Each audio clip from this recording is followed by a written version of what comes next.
Hello student, आज का class 11 का मैथमेटिक्स का है। इससे पिछले वाले वीडियो में हम लोगों ने चैप्टर 3 को कंप्लीट किया था। आज हम लोग चैप्टर 4 को स्टार्ट करेंगे। चैप्टर 4 है आपका गणितीय आगमन का सिद्धांत। तो इसके संदर्भ में हम लोग कुछ टॉपिक्स के बारे में जानेंगे, तब जो है इसके प्रॉब्लम को हम आसानी से सॉल्व कर सकते हैं। जैसे मान लीजिए कोई गणित, यह गणित की इस गणित में जो है आपका हम किसी भी समस्या को हल करने से पहले विचार करते हैं। यानी कोई भी समस्या हमारे सामने आती है तो उस पर हम क्या करते हैं, विचार करते हैं और समस्या को सरल रूप देने के लिए परिणाम प्राप्त करते हैं। यानी जो सब विचार किया जाता है उसका सरल रूप देने के लिए एक परिणाम प्राप्त किया जाता है। जैसे कि एग्जाम्पल के रूप में ले लीजिए 10 एक आपका 10 जो है 2 से भाज्य है। 10 जो है 2 से भाज्य है। पहला एक स्टेटमेंट आ रहा है। दूसरा आपका क्या निष्कर्ष निकल रहा है, 2 और 10 आपका सम में आएगा। सम 2 जो है आपका सम होगा और तीसरा आपका 10 भी आपका क्या होगा, सम है। यानी सम संख्या सम से भाज्य होती है। सम संख्या सम से भाज्य होती है, विषम से नहीं। तो ये जो तीनों कथन हैं, ये तीनों कथन हैं, कथन 1, कथन 2, कथन 3, ये आपके तीनों कथन क्या होंगे, सत्य होंगे। देखिए 10 2 से भाज्य हो गया, 2 आपका सम है, 10 आपका सम है। तो ये 3 स्टेटमेंट आपके सामने आए और ये तीनों स्टेटमेंट जो है आपके सत्य होते हैं। ठीक है। इसी के संदर्भ में ये पियानो महोदय ने एक गणित की शाखा का उद्गम किया। इस गणित की शाखा को हम क्या कहते हैं, गणितीय आगमन का सिद्धांत कहते हैं। क्योंकि इन्होंने नेचुरल नंबर के लिए ये सिद्धांत प्रतिपादित किया था और यह सिद्धांत 1899 ईस्वी में किया गया था। 1899 में सिद्धांत प्रतिपादित किए और इस सिद्धांत इन्हीं के नाम पर ये नाम पड़ा पियानो अपगृहित। पियानो अपगृहित ये क्या है, पियानो अपगृहित देखिएगा। नेचुरल नंबर के लिए इन्होंने सोचा था, क्या सोचा, पहला जो कहे कि P1 ये प्रॉपर्टी है आपका P1 क्या होता है, 1 धन पूर्णांक है। ठीक है। अर्थात देखिएगा 1 एलिमेंट ऑफ n, यानी यह जो 1 है वो एक धन पूर्णांक है और धन पूर्णांक जो है किसका, सेट जो आपका n है उसी का नेचुरल नंबर का है, अवयव है। ये पहला प्रॉपर्टी पियानो महोदय ने कहा। दूसरा प्रॉपर्टी यह कहे कि यदि किसी ए एक धन पूर्णांक हो, यानी कोई भी आपका ए एक धन पूर्णांक है, उस कंडीशन में ए प्लस 1 भी धन पूर्णांक होगा। यानी ए आपका धन पूर्णांक है तो ए प्लस 1 भी क्या होगा, धन पूर्णांक होगा। तो ये जो आपका ए धन पूर्णांक, ए प्लस 1 भी धन पूर्णांक होगा, जो ए की अनुक्रमिक संख्या कहलाती है। यह जो ए प्लस 1 है, ए प्लस 1 ए का क्या कहलाएगा, अनुक्रमिक संख्या कहलाएगा। और इसे ए प्लस से सूचित किया जाता है। यह जो आपका होता है ए प्लस 1, तो ए प्लस से सूचित किया जाता है।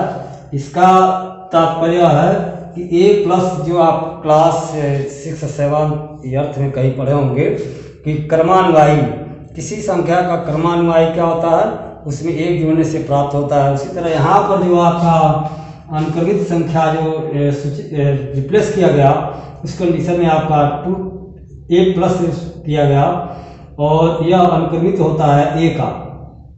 जैसे एक एग्जाम्पल देखिए, 2 प्लस का मतलब 2 का अनुक्रमित क्या होगा, 2 और 1 3 हो जाएगा। 4 का प्लस तो 4 + 1 हो जाएगा, एंड सो ऑन, इसी तरह आपका होगा।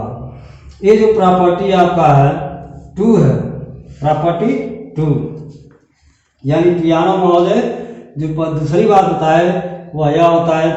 तीसरा आपका क्या कहे कि किसी भी धन पूर्णांक संख्या की अनुक्रमित संख्या नहीं होती, यानी कोई भी धन पूर्णांक होगा उसका अनुक्रमित संख्या ज्ञात करना संभव है ये नहीं है। चौथा जो आपका बताए कि दो धन पूर्णांकों की संख्या अनुक्रमिक संख्या एक ही हो, यानी दो धन पूर्णांक हो और उसकी अनुक्रमिक संख्या एक ही हो, उस कंडीशन में दोनों क्या होंगे, सर्वसम होंगे। सर्वसम माने समान होंगे। जैसे देखिए आप दिखाया गया है कि A B element of N, A अनुक्रमित ए इक्वल टू क्या अनुक्रमित बी, दोनों क्या है इक्वल है, तो इस कंडीशन में ए बराबर क्या हो जाएगा, बी हो जाएगा। और यही कहा जा रहा है ये दो धन पूर्णांक संख्या अनुक्रमिक संख्या एक ही हो, यानी दोनों देख रहा ना एक ही है, तो वे क्या होंगे, सर्वसम होंगे यानी समान होंगे। इसके बाद ये पांचवा यदि किसी धन पूर्णांक संख्या के समुच्चय में एक है, ठीक है, और इससे प्रत्येक अवयव ए की अनुक्रमिक संख्या a प्लस बी है, यानी इसमें a प्लस बी है, तो उस समुच्चय में सभी धन पूर्णांक संख्या होती हैं, ठीक है, यानी उसमें जो आपका सभी धन पूर्णांक संख्या होगा जब a प्लस में आ जाएगा। तो ये पांचों जो प्रॉपर्टी बताए ये पियानो अपग्रहित कहलाता है 5, ठीक, क्योंकि इन्होंने धन पूर्णांक के संदर्भ में ये 5 जो आपके मेथड दिए, यानी ये प्रॉपर्टी दिए, उस प्रॉपर्टी को 1899 ईस्वी में इन्होंने दिया था कौन, पियानो महोदय ने। ये पांचों प्रॉपर्टी को हम इस प्रकार सूक्ष्म रूप में लिख सकते हैं। पहला देखिए ये जो लिखा गया P1 वाला, इसे निम्न प्रकार में लिखा जा सकता है। P1 का तात्पर्य यानी अर्थ क्या होता है, 1 एलिमेंट ऑफ n, यानी 1 जो है इस जो नेचुरल नंबर है उसका अवयव है। दूसरा प्रॉपर्टी देखिए प्रत्येक ए एलिमेंट ऑफ n के लिए a plus element of n होगा, यानी a एलिमेंट ऑफ n है, यानी इसमें से कोई आपका 3 है, देखिए 3 जो है n का क्या है एलिमेंट अवयव है, तो इसी प्रकार 3 का अगर अनुक्रमित लिखें, अनुक्रमित मतलब 3 प्लस लिखें तो 4 होगा, 4 भी आपका क्या होगा, n का ही एलिमेंट होगा। ये दूसरा हो गया, इसी का संक्षेप रूप है, इसी पांचों का क्या है संक्षेप रूप है। तीसरा आपका क्या है, प्रत्येक अब देखिएगा ए एलिमेंट ऑफ n के लिए a plus is not equal to 1, यानी a प्लस जो होगा वह 1 के बराबर कभी हो नहीं सकता, ठीक ना, 1 के बराबर कभी भी होगा नहीं, यह होगा। चौथा जो आपका है a B element of n, तो a plus equal to b plus, या दोनों आपस में इक्वल हो अनुक्रमित, तो ए भी क्या होंगे, सर्वसम होंगे, समान होगा। देखिए सर्वसम में आपका आ गया आपका। चौथा हो गया पांचवा, यदि ए सबसेट आपका दिया है और पहला जो है 1 एलिमेंट ऑफ ए, दूसरा जो है यदि ए एलिमेंट ऑफ ए हो, तो ए इक्वल टू क्या हो जाएगा, नेचुरल नंबर के बराबर हो जाएगा।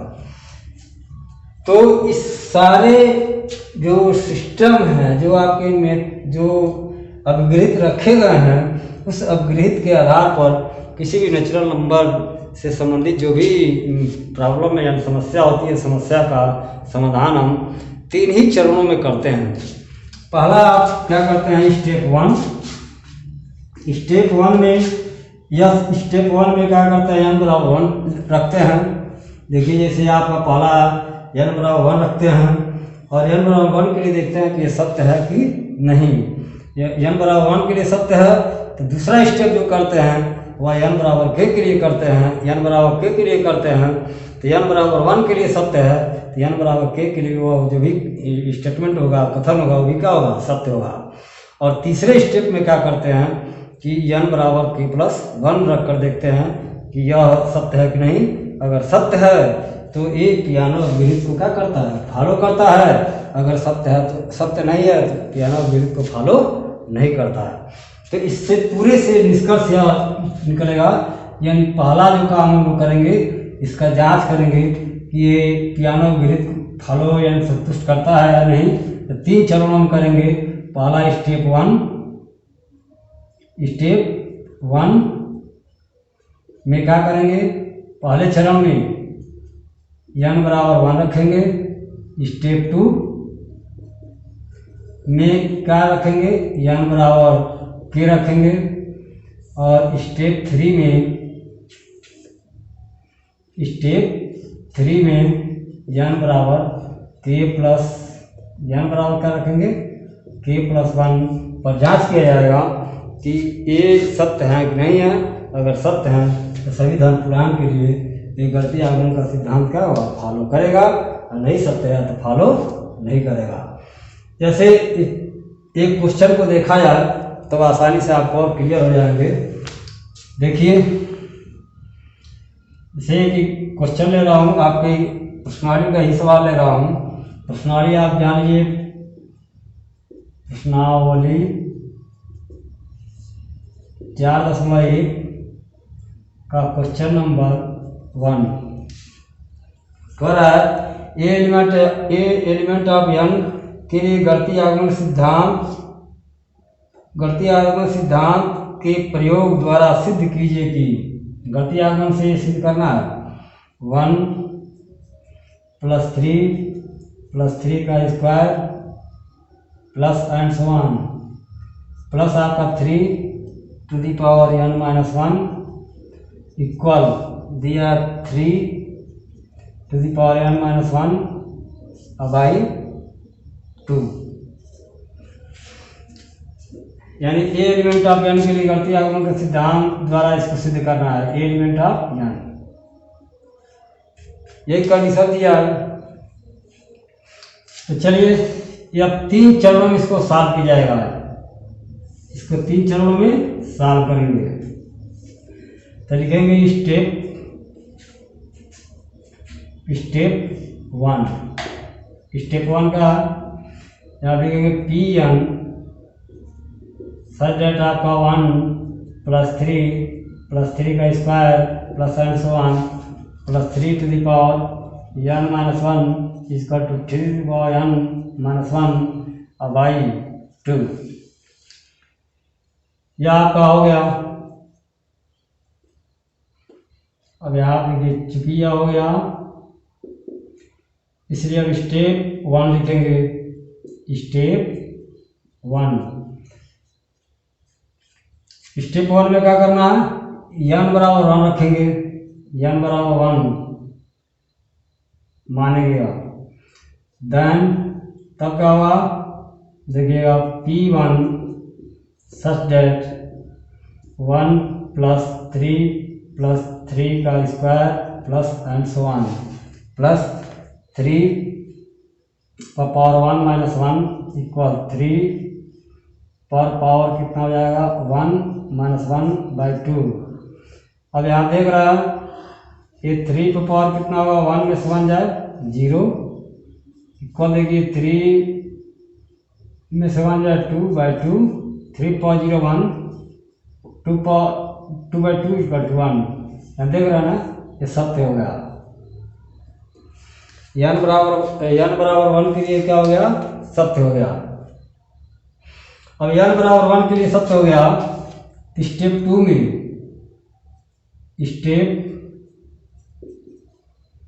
2 में इसी प्रकार लिख सकते हैं, इसी प्रकार n बराबर k के लिए भी सत्य होगा। यानी स्टेप 2 में आप लिख सकते हैं डायरेक्ट इसी प्रकार जब n बराबर 1 के लिए सत्य है तो n बराबर k के लिए भी यह सत्य होगा। अब क्या करेंगे, स्टेप 2 में अब यहीं पर मान रखा जाए तो p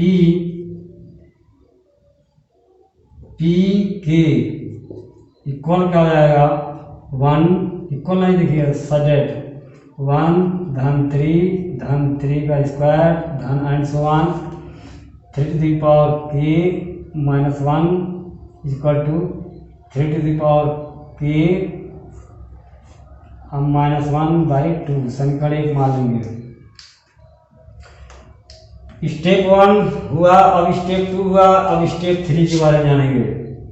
स्टेप 3 में क्या करेंगे, पुट करेंगे n बराबर k प्लस 1, देख रहे हैं ना, n बराबर k प्लस 1। अब इसमें n बराबर k प्लस 1 पुट किया जाए तो पुट कर रहा है तो देखिए क्या हो रहा है, p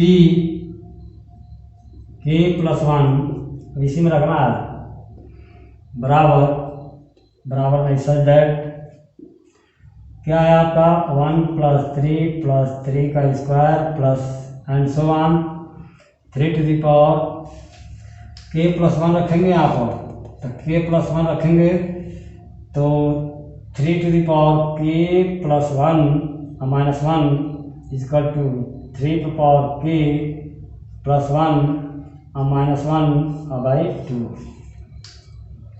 या 1 + 3 का square plus and so on, इसका लिखते हैं 3 to the power k equal आपका 3 to the power k plus 1 minus 1/2। अब क्या करेंगे, अब देखिएगा यहाँ पर क्या किया जाए, इसके लेफ्ट हैंड साइड पे ले रहा है और लेफ्ट हैंड साइड लेकर राइट हैंड साइड आने जा रहा है, तो लेफ्ट हैंड साइड ले रहा है, तो लेफ्ट हैंड साइड लेंगे तो आपका 1 + 3 का square plus and so on plus 3 to the power k, या इसको लिख दें 1 + 3 का square plus and so on plus 3 to the power k minus 1 plus 1 पहले लिख दिया हूँ 3 to the पावर k। यहाँ से यहाँ तक समीकरण से देखिए 1 + 3 square plus 3 power k minus 1 equal to 3 to the power k minus 1/2, तो कितना जाएगा, ये पूरा मान लिख सकते हैं 3 to the power k minus 1/2 आपका 2, यहाँ प्लस 2 3 और ये आपका 3 to the पावर k, इसका इसमें गुणा कर दें, तो जब गुणा करेंगे तो कितना हो जाएगा 2, यहाँ पर आगे इसी को बढ़ा रहा हूँ 3 to the power k minus 1 plus 2 × 3 to the power k by कितना 2, यार देखिए ये आपका लिख सकते हैं कितना 3 to the पावर k, अब 3 to the power k plus 1 minus 1/2, और देखिए यही आपका राइट हैंड साइड आ गया, यहाँ पर आपका राइट हैंड साइड आ गया। इस प्रकार हम लिख सकते हैं पूरे यानी ये एलिमेंट ऑफ m के लिए गणितीय आगमन का सिद्धांत फॉलो करता है। तो इसके बाद हम लोग ये नेक्स्ट क्वेश्चन को नेक्स्ट वीडियो में हल किया जाएगा। तब तक के लिए आपको धन्यवाद।